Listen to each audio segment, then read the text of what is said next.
다음 상담 내용 만나보도록 할게요. 경기권 주택 A를 19년 말부터 4년째 실거주로 보유 중입니다. 비조정 지역의 주택 B를 매수를 해서 1년 미만의 단기 매도를 계획 중인데요. 주택 B를 매도하고 나서 A주택의 양도세 비과세는 유지가 되는지, 보유기간은 19년부터 인정이 되는지가 궁금합니다. 아니면 B주택의 매수 시점부터 매도 시점까지의 기간은 빠지게 되는 건지 상담 부탁드려요 라고 왔는데요. 참 어렵습니다. 양도세, 비과세 이런 내용들이 다 있기 때문에 참 고민이 많으셨겠다라는 생각이 들거든요. 자, 일단 한번 정리를 해볼게요. 지금 A주택의 경기도에 있는 A주택의 19년도 말부터 네. 현재까지 보유하시면서 실거주하고 계신 거죠. 네. 그렇죠? A주택은 정리가 됐고요. B주택입니다. B주택은 내년이죠. 조만간 매수 예정인데 1년 미만으로. 비조정 대상 지역이고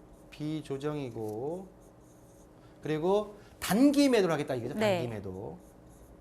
단기 매도를 하겠다라고 했을 때 질문인 즉슨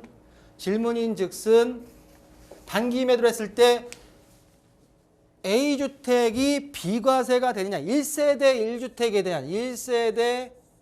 1주택에 대한 비과세가 되느냐라고 말씀하셨죠?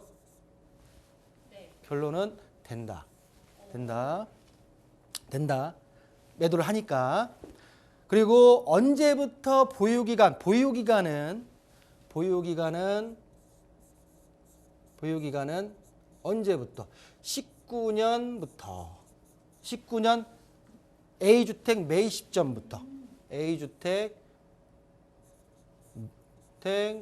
매입 시점부터 보유기간은 인정한다. 자, 1세대 1주택에 대한 비과세가 되고요. 왜? B주택을 매도했기 때문에. 그리고 보유기간에 대한은 19년도 A주택부터 매입 시점에 대한 보유가 기간이 인정된다. 여기서 이제 이렇게만 보게 되면 단순하잖아요. 근데 뭐가 있냐면 질문에 대해 해결해 드렸어요. 이제 이거를 이제 질문을 꼬아버리는 거예요. 예를 들어서 A주택이 있고 B주택이 있는데 B주택을 매수하고선 몇 년 안에 A주택을 매도할 경우에 A주택이 매도가 비과세를 받느냐. B주택을 매수하고 A주택을 매도했을 때 일시적 1주택에 대한 비과세 그 내용도 나올 수 있겠고요. 여러 가지 형태를 굉장히 많을 거예요.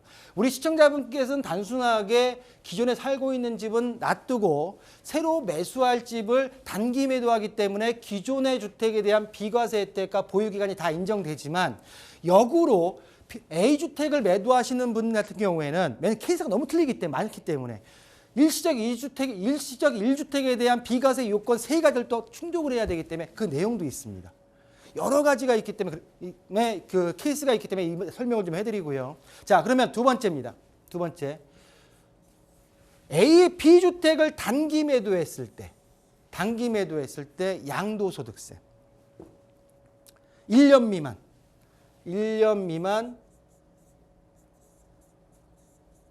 양도소득세는